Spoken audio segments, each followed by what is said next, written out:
Hai, Assalamualaikum, salam sejahtera, salam aspirasi mahasiswa menjulang kebitaraan.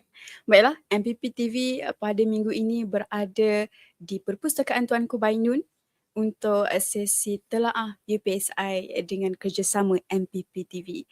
Baiklah, hari ini saya Nurul Huda binti Ashikin merupakan naib yang dipertuda Majlis Program Pelajar UPSI merangkap pengarah MPP TV, dan hari ini saya bersama dengan saya boleh kata rakan saya sebenarnya, sebab beliau juga sebenarnya pernah bertanding bersama-sama dengan saya pada pemilihan Majlis Program Pelajar yang lepas. Jadi sebelum tu saya perkenalkan panel yang bersama dengan saya hari ini, iaitu saudara Mukri Muhammad Nizam yang merupakan pelajar daripada Ijazah Sarjana Muda Pendidikan Sejarah daripada Fakulti Sains Kemanusiaan semester 4. Dan beliau juga merupakan seorang hafiz Al-Quran. Maksudnya dah hafal 30 juzuk dah. Jadi saya rasa eloklah saya panggil beliau Ustaz mungkin ya. Ustaz Mukri. Dan beliau berumur 22 tahun. Betul ya Mukri? Okay, dan untuk makluman semua, Ustaz Mukri ni dia punya pengalaman menulis dia adalah bermula daripada tahun 2020, dan buku pertama yang diterbitkan adalah buku Khulafa Ar-Rashidin Penakluk Rom dan Parsi, iaitu buku yang kita akan bincangkan sebentar sahaja lagi. Jadi episod ni saya rasa istimewa betul lah, sebabnya ini pertama kali kolaborasi MPP TV bersama dengan Perpustakaan Tuanku Bainun, dan juga kita akan bincangkan buku pertama Ustaz Mukri sebentar saja lagi. Baiklah, Ustaz Mukri. Okay, saya difahamkan Ustaz pernah mengajar di Sekolah Rendah Agama Ibn Sinar, iaitu Jabatan Agama Islam Wilayah Persekutuan pada tahun 2020, betul? Dan juga pernah mengajar di Sekolah Menengah Islam Lembah Ilmu pada tahun 2024. Di usia muda pada pada umur 22 tahun, dah macam-macam pengalaman yang beliau ada, dan saya rasa beliau adalah someone yang kita boleh jadikan, kata apa? Role model. Dan untuk saya sendiri, saya rasa saya boleh look up to him a lot. Dan baiklah, tanpa melengahkan masa lagi, saya rasa kita boleh teruskan kepada sesi perbincangan kita tentang buku Khulafa Ar-Rashidin ni. Okay, jadi Khulafa Ar-Rashidin ni dianggap sebagai antara zaman pemerintahan terbaik lah dalam sejarah Islam. Jadi hari ini kita akan bincangkan bukan sahaja tentang sejarah kerajaan tersebut, tetapi juga kita akan membincangkan nilai ibrah dan juga nilai kepimpinan yang masih relevan sampai ke hari ini. Baiklah, jadi boleh Ustaz secara ringkas menerangkan apakah fokus utama dalam buku ni, Ustaz? Okey, baik. Bismillahirrahmanirrahim. Terlebih dahulu saya ingin ucapkan jutaan terima kasih kepada pihak MPP, kemudiannya pihak Perpustakaan Tuanku Bainun atas jemputan saya pada hari ini. Jadi untuk masuk kepada soalan tadi, fokus tentang buku ini.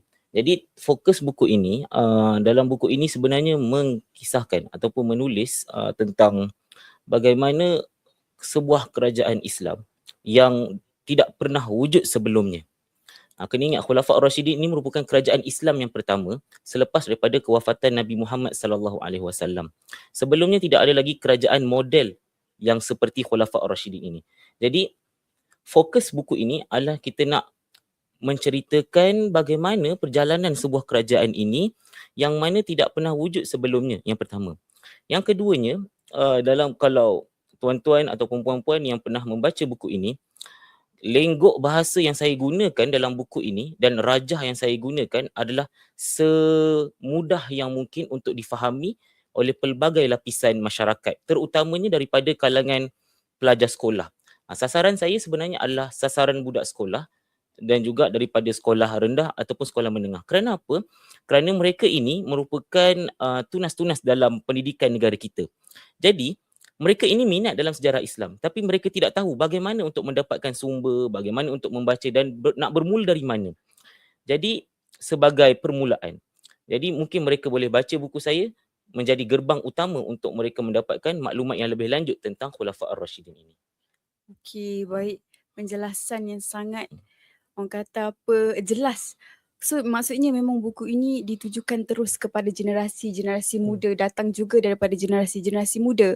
Jadi saya nak tanyalah, pada pendapat Ustaz sendiri, kenapa pentingnya generasi muda, itu generasi kita ni, untuk faham tentang sistem pentadbiran Khulafa' Ar-Rasyidin, Ustaz? Okey, baik. Bila mana kita melihat sistem Khulafa' Ar-Rasyidin secara keseluruhannya, dia berbeza dengan sistem kekhalifahan ataupun sistem pentadbiran Islam yang lain. Sebagai contoh, kerajaan Umayyah, kerajaan Abbasiyah dan kerajaan Uthmaniyah. Kerajaan Umayyah, Abbasiyah dan Uthmaniyah ini menggunakan model yang kita tahu sebagai monarki. Sedangkan dalam Khulafa' Ar-Rasyidin ada satu konsep yang mana setiap daripada 4 khalifah yang terawal itu menggunakan konsep itu, iaitu konsep musyawarah, iaitu konsep perbincangan. Jadi apa yang kita nak bawakan dalam generasi hari ini? Nak ceritanya adalah tak semua benda kita boleh bergaduh dulu. Kita kena berbincang terlebih dahulu. Benda tu kadang benda tu simple ataupun benda tu tak mungkin susah, tapi kadang-kala kita menyusahkan benda tu dan kita tidak ada satu garis panduan untuk menyelesaikan panduan tu. Jadi caranya adalah kita kembali kepada musyawarah. Itu kita berbincang sesama kita. Mungkin daripada perbincangan itu melahirkan satu solusi yang terbaik untuk kita bersama. Begitu. Okey, baik. Terima kasih, Ustaz. Jadi seterusnya boleh Ustaz ceritakan mungkin satu keistimewaan lah pemerintahan Khulafa' Ar-Rasyidin. Okey, baik. Nak dibandingkan dengan pemerintahan-pemerintahan yang lain. Jadi bila kita tengok Khulafa' Ar-Rasyidin, Umayyah dan Abbasiyah, mereka mempunyai beberapa model yang berbeza dalam segi pentadbiran mereka. Contoh yang saya boleh bagi kan. Dalam Umayyah, sultan atau khalifahnya bersifat autokratik, iaitu bersifat secara kita katakan sebagai mereka ini berkuasa mutlak. Sedangkan Khulafa' Ar-Rasyidin, segala keputusan dalam kerajaan perlu diputuskan secara bersama, musyawarah. Contoh saya boleh bagi. Ada satu riwayat kalau kita lihat dalam buku-buku kitab sirah rujukan seperti Bidayah Nihayah karya Ibn Kathir, menceritakan bagaimana sebuah keputusan untuk melancarkan peperangan. Bahkan ada satu kisah bila mana Khalifah Umar daripada Khulafa' Ar-Rasyidin ini nak mengambil gaji. Sebab khalifah sebelum ni tidak ada gaji. Jadi ada satu riwayat menceritakan bagaimana Khalifah Umar ini hambanya mengadu bahawa khalifah jatuh miskin kerana tidak ada harta disebabkan jadi khalifah. Jadi nak khalifah terpaksa mengambil gaji sedikit. Dan benda itu bukan Khalifah Umar ambil sesuka hati, pergi ke Baitul Mal, pergi ke pusat pembendaharaan negara, ambil walaupun dia sendiri seorang khalifah. Tapi baginda ataupun beliau ini berjumpa dengan ahli musyawarah, pergi berbincang dengan sahabat-sahabatnya, boleh tak aku ambil sebegini untuk keperluan diri aku sahaja. Bukan untuk kesenangan tetapi untuk keperluan dirinya sahaja. Jadi inilah keistimewaan yang ada pada Khulafa' Ar-Rasyidin. Yang di mana kita dapat lihat benda ini sebenarnya kalau dalam dunia moden kita panggil sebagai accountability dan integrity. Dan inilah yang sebenarnya kita nak bawakan dalam masyarakat kita. Bahawasanya kepentingan integriti dalam masyarakat kita dan contoh yang kita boleh ambil adalah daripada Khulafa' Ar-Rasyidin itu sendiri. Begitu. Okey, jelas ya. Okey, baik. Jadi mungkin Ustaz juga boleh kongsikan apakah dasar pentadbiran utama yang diamalkan oleh Khulafa' Ar-Rasyidin ini dan juga macam mana dasar tersebut dia membantu untuk mewujudkan kestabilan pada pemerintahan ketika itu. Okey, baik. Jadi bila kita sebut dasar pentadbiran utama Khulafa' Ar-Rasyidin ini adalah kita dapat lihat daripada dasar undang-undang negara itu sendiri yang berpandukan kepada Al-Quran dan As-Sunnah. Dan juga ada asas yang lain seperti Al-Ijma' iaitu perbincangan di antara sahabat. Misalnya kita dapat lihat bagaimana pelantikan Khalifah Abu Bakar itu sendiri tidak sama seperti pelantikan khalifah-khalifah dalam era yang lain sebagai contoh Umayyah dan Abbasiyah.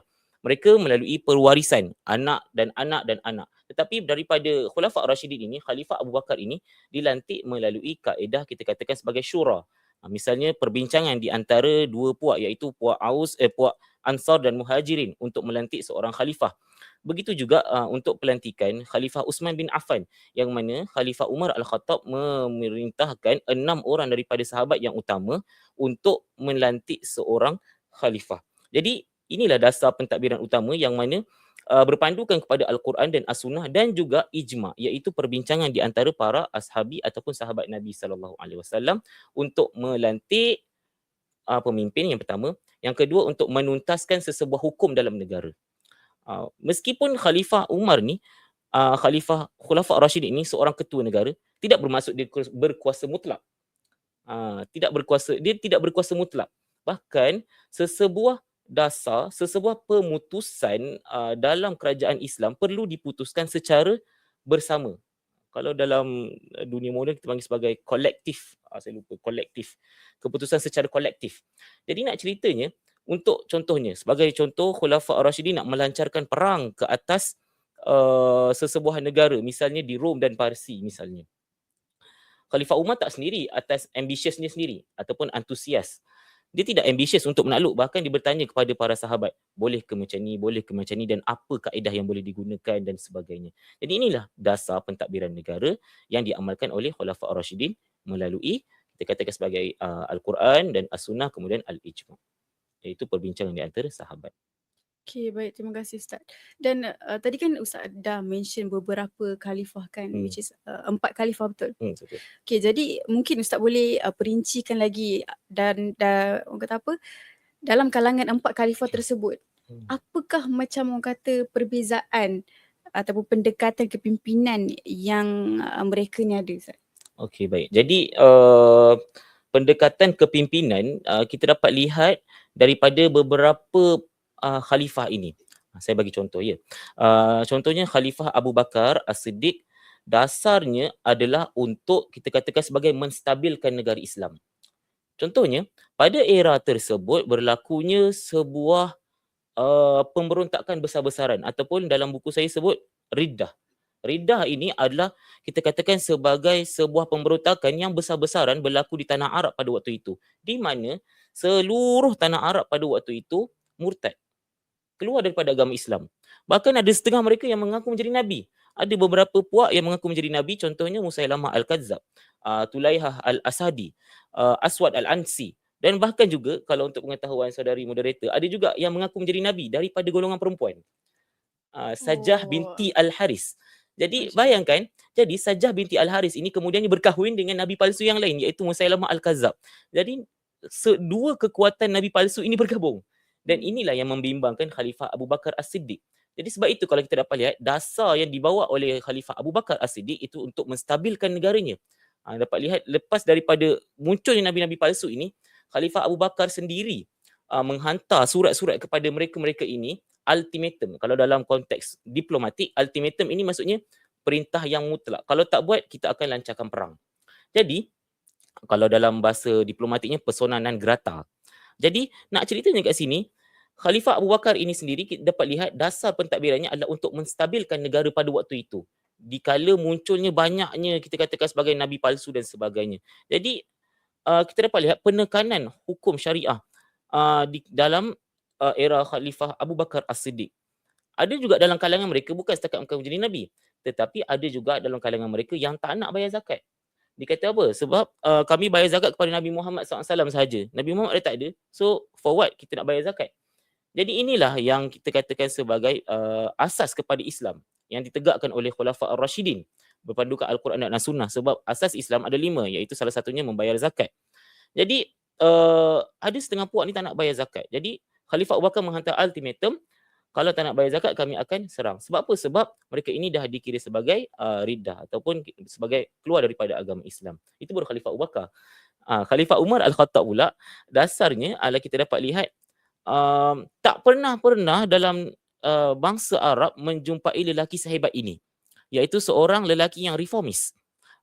Kita boleh panggil sebagai reformis bangsa Arab. Tak pernah lagi dalam bangsa Arab, sejarah bangsa Arab yang mana sereformis Saidina Umar Al-Khattab. Tak pernah kita dapat lihat kerajaan Arab pada waktu itu ada sistem birokrasi sama seperti Khalifah Umar Al-Khattab.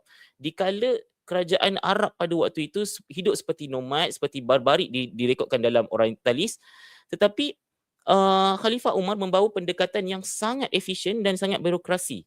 Sangat tersusun pentadbirannya. Ada kita katakan sebagai sistem pos, kita ada sistem syurtah polis, kemudian kita ada sistem baitul mal, sistem untuk menyimpan harta-harta yang mendapat daripada perang, daripada zakat dan sebagainya. Kemudian kita ada sistem cukai yang kita katakan sebagai lebih manusiawi berbanding kerajaan Rom dan Parsi pada waktu itu. Jadi ini adalah kita katakan sebagai dasar daripada Khulafa Ar-Rashidin, Khalifah Umar Al-Khattab. Khalifah Uthman pula kita dapat lihat bagaimana dasarnya, kita dapat lihat dasar pembangunan.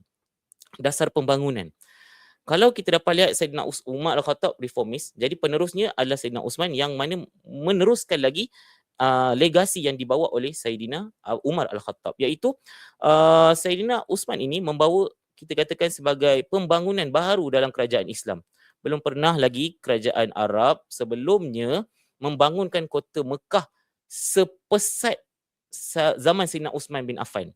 Jadi dalam zaman Saidina Uthman bin Affan ni bermulalah pembesaran Masjidil Haram. Pada waktu itu Masjidil Haram cuma kawasan yang biasa, kemudian dibesarkan lagi menjadi sebuah kawasan masjid, diluaskan lagi pada era Saidina Uthman. Kemudian kita dapat lihat juga pembangunan di kota Madinah juga seperti yang sama, dan juga kita dapat lihat pembangunan armada laut Islam yang pertama pada era Khalifah Uthman bin Affan. Jadi ini adalah kita katakan sebagai pembaharuan dan pembangunan yang dibawa oleh setiap khalifah itu sendiri.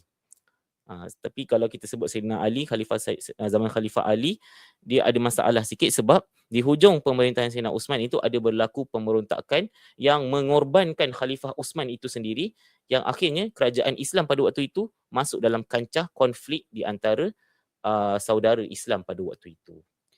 Okey, baik, terima kasih. Itu dia orang kata apa, gaya kepimpinan bagi keempat-empat khalifah yang hebat yang saya rasa generasi pada masa kini perlu contohi. Dan baiklah, kita bercakap tentang satu kerajaan yang hebat, iaitu kerajaan Khulafa Ar-Rashidin. Jadi saya juga saya tertanya-tanya, dan mungkin juga hadirin yang sedang menonton ni mungkin juga tertanya-tanya, apakah satu cabaran yang orang kata paling besar sekali yang dihadapi oleh kerajaan Khulafa Ar-Rashidin pada ketika itu, Ustaz? Okey, baik. Antara cabaran yang dihadapi oleh kerajaan Islam Khulafa Ar-Rashidin ini, dia setiap zaman tu dia ada cabaran yang berbeza. Setiap zaman tu dia ada cabaran yang berbeza. Antaranya kalau kita dapat lihat cabaran di zaman Sayyidina Abu Bakar, masa saya sebut tadi, operasi riddah, orang yang keluar daripada agama Islam, murtad. Zaman Sayyidina Umar Al-Khattab, cabarannya adalah untuk membangunkan negara Islam pada waktu itu.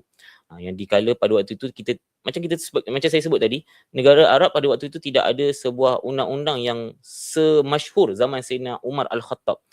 Kalau kita dapat lihat kaedah pembahagian tanah pada era Khalifah Umar Al-Khattab ini sangat berbeza dengan kaedah yang dibawa oleh khalifah sebelumnya, iaitu Khalifah Abu Bakar, bahkan Rasulullah SAW sendiri. Sebagai contoh, zaman Rasulullah SAW ada sebuah pertempuran dinamakan sebagai pertempuran Khaybar, peperangan Khaybar. Jadi dalam pertempuran Khaybar itu, para sahabat mendapat harta rampasan perang berupa tanah. Jadi tanah-tanah itu dibahagikan kepada tentera-tentera yang terlibat. Pada era Khalifah Umar berpendapat kalau kita buat style yang macam itu, tanah itu ataupun kekayaan hasil tanah itu akan berlega kepada orang yang sama.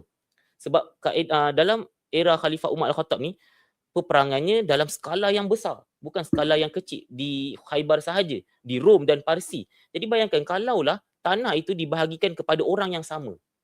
Jadi harta kekayaan itu akan berlegar di orang yang sama. Jadi Khalifah Umar membuat satu dasar yang baru, kita boleh panggil sebagai, kalau dalam Malaysia moden ni sebenarnya ada tau, kita ada model tu, iaitu kita panggil sebagai felda. Konsep felda, kita mengambil beberapa peneroka untuk meneroka tanah itu. Tanah itu kemudian hasilnya akan dipulang kepada negara. Konsep yang sama dibuat oleh Khalifah Umar Al-Khattab, yang dipanggil ada beberapa golongan peneroka ini yang dipanggil oleh Khalifah Umar Al-Khattab untuk meneroka tanah ini, hasilnya akan dipulang kepada kerajaan. Jadi ini adalah kebijakan ataupun dasar yang dibuat oleh Khalifah Umar Al-Khattab. Dan ini juga ada satu cabaran yang di mana pada waktu itu kita dapat lihat bagaimana besarnya kerajaan Islam ini akan melahirkan beberapa golongan yang tidak berpuas hati dengan khalifah. Antaranya kita dapat lihat golongan-golongan daripada Parsi pada waktu itu, ada beberapa pihak yang tidak berpuas hati sebab Khalifah Umar ni menjatuhkan kerajaan Parsi. Jadi ada beberapa pemberontak ini dan akhirnya berjaya membunuh Sayyidina Umar Al-Khattab ketika beliau sedang solat. Seterusnya, zaman Khalifah Uthman, cabaran yang dihadapi adalah golongan fitnah. Ini saya nak tekankan, fitnah. Yang di mana pada waktu itu tak pernah dibayangkan dalam sejarah Islam orang boleh memfitnah sahabat seteruk ini. Bayangkan ada golongan pemfitnah pemberontak ini, mereka tidak berpuas hati dengan dasar pentadbiran Sayyidina Uthman, mereka melontarkan fitnah kepada Sayyidina Uthman. Antaranya, Sayyidina Uthman ini mengamalkan kronism. Sayyidina Uthman ini mengamalkan, kita katakan, sebagai dasar-dasar yang tidak selari dengan syariat Islam. Kemudian Sayyidina Uthman dikatakan memakan harta zakat. Jadi ini adalah fitnah-fitnah yang dibuat oleh masyarakat yang tidak berpuas hati dengan dasar pentadbiran Sayyidina Uthman pada waktu itu. Fitnah pada waktu itu. Dan fitnah ini berlanjutan sampai kepada era Khalifah Ali. Khalifah Ali yang di mana akhirnya melahirkan sebuah golongan, dipanggil sebagai golongan Al-Khawarij. Golongan Khawarij ini yang merasakan mereka ini lebih Islam daripada sahabat Nabi. Bayangkan, mereka ni lebih Islam. Ada satu ketika Sayyidina Ali kata nak mengajak mereka ini bertaubat semula, masuk dalam agama Islam yang sebenar. Jadi dihantarlah seorang sahabat Nabi yang cukup hebat dalam bidang Al-Quran. Saya Abdullah bin Abbas, Abdullah bin Abbas dihantar untuk berdebat dengan mereka ini. Dan bayangkan, seorang yang hebat Al-Qurannya boleh kalah dengan demo ni. Nak katanya apa? Mereka rasa mereka lebih mulia daripada orang yang lain. Mereka lebih mulia daripada sahabat. Dan sampai satu ketika mereka merasakan bahawa khalifah-khalifah, sahabat-sahabat Nabi adalah kafir. Jadi darah mereka halal dibunuh. Jadi inilah yang kita katakan sebagai cabaran yang dihadapi oleh setiap khalifah. Dan paling besar sebenarnya adalah zaman era Sayyidina Uthman dan Khalifah Ali yang menghadapi zaman fitnah. Itu. Okay, baik. Saya rasa orang kata apa, segala cabaran-cabaran yang dihadapi pada kerajaan ketika dulu, saya rasa bila kita tengok balik, Ustaz, sebenarnya benda-benda tu semua sedang berlaku sekarang ini, betul Ustaz? Dah orang kata apa, sejarah berulang. Sejarah berulang. Sebenarnya apa yang kita, kerajaan Islam sendiri pada ketika dahulu dah hadapi, sebenarnya benda tu dah berlaku sekarang ini dan juga benda itu dianggap perkara biasa, betul Ustaz, sekarang ni. Jadi mungkinlah Ustaz, berdasarkan orang kata apa, kerajaan Khulafa' Ar-Rasyidin ini, mungkin Ustaz boleh tekankan ataupun ceritakan sedikit apakah nilai ataupun ibrah yang terbesar yang kita boleh ambil dalam kisah kerajaan atau orang kata pemerintahan Khulafa' Ar-Rasyidin ni, Ustaz. Jadi antara ibrah ataupun nilai yang kita boleh ambil adalah yang pertamanya musyawarah. Boleh buat bincang. Dia sebenarnya benda kena berbincang asalnya. Betul. Contohnya macam isu dalam era Khalifah Abu Bakar As-Siddiq. Untuk melantik khalifah, mereka boleh berbincang. Mereka boleh kita katakan sebagai musyawarah, duduk bersama-sama, tak ada masalah. Jadi kita sebenarnya boleh bawa benda tu dalam ibrah dalam masyarakat kita pada hari ini. Bendanya sebenarnya kita boleh bawa dalam mesyuarat, kita boleh berbincang bersama-sama, kita boleh duduk secara baik-baik. Tapi ada juga pihak yang mengambil jalan yang sebaliknya daripada itu. Kemudian yang keduanya, antara ibrah yang kita boleh ambil adalah tabayun terhadap segala berita yang kita terima. Tabayun ataupun menyelidiki berita yang kita terima terlebih dahulu. Contoh dalam surah Al-Hujurat, Allah cerita ja'akum fasiqun binaba'in fatabayyanu. Jika kalau datang kepada kamu satu berita, tabayun terlebih dahulu. Selidik dulu betul ke tak betul sebenarnya yang kita dengar ni. Kadang-kadang benda itu sebenarnya membangkitkan sentimen di antara kita. Untuk apa? Untuk kita katakan sebagai membangkitkan untuk kepentingan tertentu, individu tertentu. Contohnya dalam Khulafa' Ar-Rasyidin, membangkitkan fitnah-fitnah ini untuk menjatuhkan Khalifah Uthman, bahkan sanggup membunuh sahabat Nabi. Sahabat Nabi yang kita panggil sebagai Sayyidina Uthman bin Affan, yang mana menyumbang antara penyumbang terbesar dalam pembangunan awal Islam. Kita dapat lihat ada telaga yang disumbangkan oleh Khalifah Uthman, dan pada sebelum pembunuhan Khalifah Uthman itu, pemberontak ini menghalang telaga yang disumbangkan oleh Khalifah Uthman ini untuk diminum oleh beliau sendiri. Yang mana telaga itu telah disumbangkan dan diwakafkan kepada umat Islam pada waktu itu, beliau sendiri tak boleh dihalang oleh puak pemberontak ini untuk minum air telaga itu, disebabkan fitnah-fitnah yang timbul pada waktu itu. Nak jadi kat sini ceritanya adalah berhati-hati bila mana kita menerima berita, sebab mungkin pada waktu itu umat Islam pertama kali mendengar ataupun mendapat cerita-cerita palsu ini. Jadi mereka tidak menyelidik dan akhirnya mereka bereaksi bahkan sampai sanggup membunuh khalifah pada waktu itu. Okey, baik. Terima kasih Ustaz. Tapi mungkin itu kan kita bercakap tentang macam mana nilai masyarakat pada ketika itu. Mungkin Ustaz boleh orang kata kupas sedikitlah macam mana bagi pendapat Ustaz nilai-nilai yang ada pada generasi bermasa kini Ustaz. Okey, baik. Jadi bila mana generasi kini, yang pertamanya kita dapat lihat dalam era Khalifah Umar Al-Khattab, bagaimana Khalifah Umar Al-Khattab ini boleh menjadi seorang reformis. Jadi kita dapat lihat Khalifah Umar ini tidak segan untuk mempelajari sesuatu daripada bangsa lain. Sebab sistem birokrasi ini diadaptasi dan dipelajari daripada bangsa Rom dan Parsi setelah daripada futuhat ataupun penaklukan ke atas ataupun pembebasan terhadap Rom dan Parsi. Jadi, bila mana berlaku futuhat ataupun pembebasan ini, umat Islam pada waktu itu mencari-cari sebuah sistem yang mana mereka boleh gunakan dalam kerajaan mereka. Jadi, Khalifah Umar Al-Khattab tidak sedikit pun merasa malu untuk belajar daripada bangsa lain. Jadi, ini juga kita boleh terapkan dalam generasi muda gini. Kita jangan malu untuk belajar daripada orang lain. Belajar daripada kesilapan kita, belajar daripada kekurangan kita dengan orang yang ada pengalaman yang lebih panjang dari kita. Contohnya orang yang ada pengalaman, pensyarah kita, guru-guru kita, bahkan ibu bapa kita boleh menjadi seorang guru kepada kita. Yang mana mengajar kita bagaimana jikalau buat kesilapan, pasti kita boleh tebus semula dengan kita katakan sebagai memperbaiki kesilapan itu. Betul. Guru, nak bercakap pasal orang yang boleh menjadi guru ni kan Ustaz kan, dia bukan sekadar orang kata apa sosok yang guru secara formal, betul. Bukan sekadar guru dalam kelas, bukan sekadar pensyarah. Betul. Malahan rakan-rakan di sekeliling kita, kadang-kadang stranger di sekeliling kita juga boleh menjadi guru. Betul. Untuk kita menjadi orang yang lebih baik sebenarnya kan. Betul. Ustaz. Okay, baik. Tadi kita dah bercakap pasal nilai. Sekarang kita nak bercakap pula, kita berbalik pula kepada prinsip pentadbiran Khulafa' Ar-Rasyidin. Jadi, pada pandangan Ustaz sendiri, adakah prinsip pentadbiran Khulafa' Ar-Rasyidin dia masih relevan dalam dunia masa kini ni Ustaz? Okay, jadi antara prinsip yang kita dapat lihat daripada Khulafa' Ar-Rasyidin ini, antaranya macam saya ulang daripada awal, iaitu mengamalkan konsep musyawarah, iaitu konsep perbincangan. Kita bawa bincang bersama-sama, kemudian kita bawa usul, kemudian kita persetujui bersama. Itu konsep musyawarah. Yang keduanya, bila mana kita sebut prinsip yang relevan pada hari ini, kita dapat lihat juga dari segi prinsip keadilan yang diterapkan oleh Khulafa' Ar-Rasyidin ini. Macam contoh Khalifah Umar Al-Khattab. Ada satu ketika berlaku sebuah perlumbaan di antara anak Gubernur Mesir pada waktu itu. Anak Gubernur Mesir ini berlumba dengan orang marhain, orang macam biasalah. Berlumba kuda. Dan satu ketika orang marhain ni menang melawan anak Gubernur ni. Dan anak Gubernur ni buat apa? Anak Gubernur ni ketuk kepala anak marhain ini. Dan of course tak puas hati kan. Jadi dia mengadu kepada Khalifah Umar, dia direct kepada Khalifah. Ini juga kita boleh contohi.